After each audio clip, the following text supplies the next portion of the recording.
in different ways.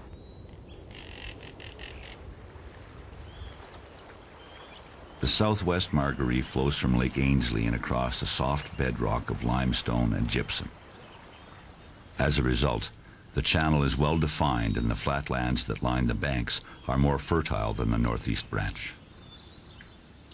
There are settlements here. Farms and small woodlots are sprinkled through the valley. These are communities that can trace their roots back 200 years.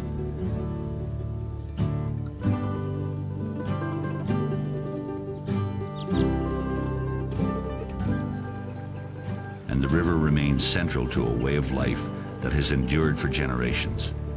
It's a unique and special relationship.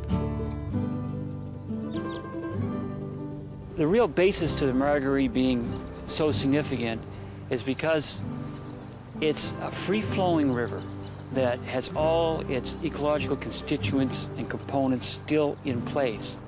And at the same time, it's been settled for over 200 years. So you have this blend of natural functioning river system plus traditional uses that the people of Margaree have benefited from and look after as stewards of the river. So that combination is really makes it significant.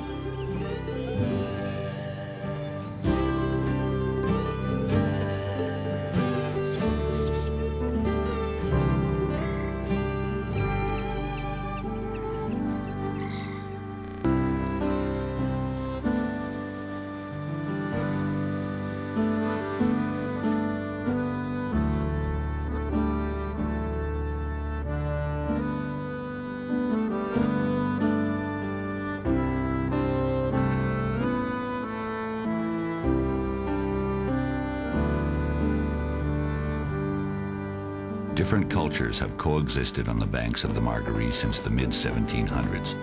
The first wave of settlers was the Acadians. Many Acadians still remain here, including the descendants of the legendary Henriette Lejeune. She was the first white woman to settle in the region and is known locally as Granny Ross. Her family came to Nova Scotia and from the United States and settled in the Wolfville area. And when the expulsion of the Acadians took place, her family were shipped back to France. And it was some years later that she came back. And she was the first white woman here in Margaree. And it's said that she brought the smallpox vaccine with her from France, and she administered it to the local people.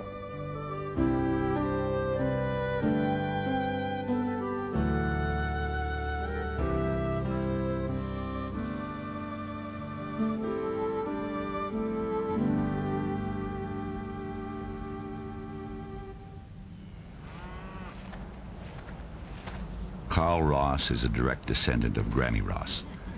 He still farms the land that has been in his family since the early 1800s. The very first Ross that moved to Margaree was James Ross, and he moved here, brought his family here in 1800. And the following year, his one brother came, and the year after that, two more brothers came. And altogether, they had about 1,400 acres. And it's still, there's one of those original farms still in the Ross family name. So we are related to the first settler and also the first settler on this property. And it has remained in our family since 1828. My house was built by my great-grandfather, Donald Ross, in the early 1870s. It gives you a sense of belonging. You know from your family history that your family has been here for a long time. So every stone that you find in the stone pile, you can relate that that was one of your forefathers that placed that there, picked it off the land as they cleared the land. It's an area that belongs to your family.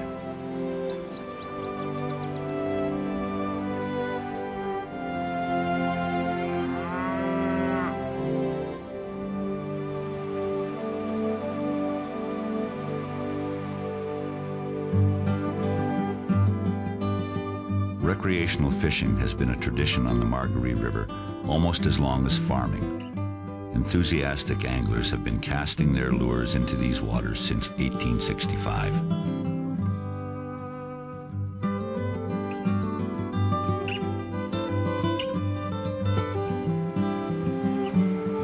Fly fishing is not just a pastime here, it's a passion.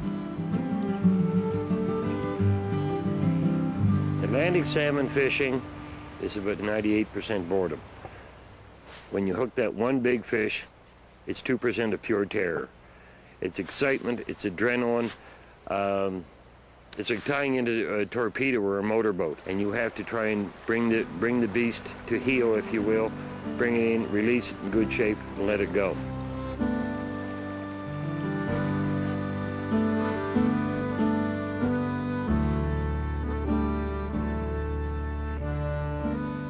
There's you, the river, the fish, the wind, there's solitude, there's serenity, peace, quiet, communing with nature. And it's, I think it's enjoying life the way it was intended. You can get very philosophical about it. The Margaree provides a perfect backdrop to the possibility of philosophical musings. There's inspiration in the beauty of the river and the valley beyond.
Northeast branch of the Margaree meets the southwest branch at a place known as Margaree Forks. From there, the river becomes a united flow, working its way through a broad valley and out to the sea.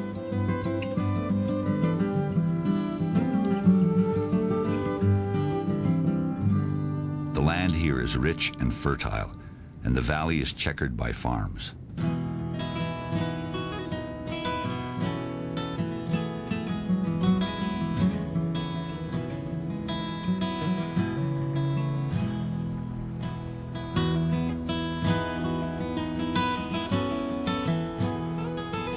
At the mouth of the river is the community of Margaree Harbor, an early settlement built on dreams that never came true. Streets were laid out and house lots were sold as part of an ambitious plan to build a shipping and commercial hub. Instead, it became a small fishing village and a haven for artists.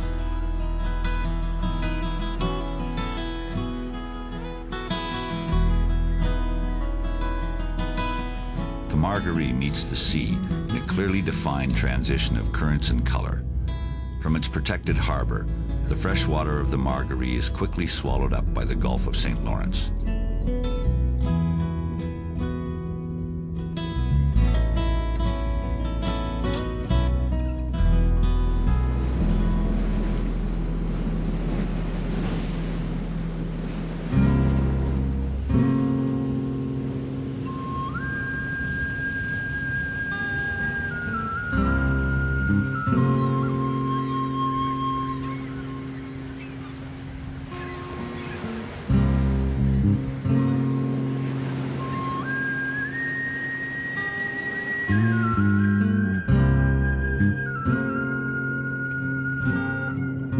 Because of its rich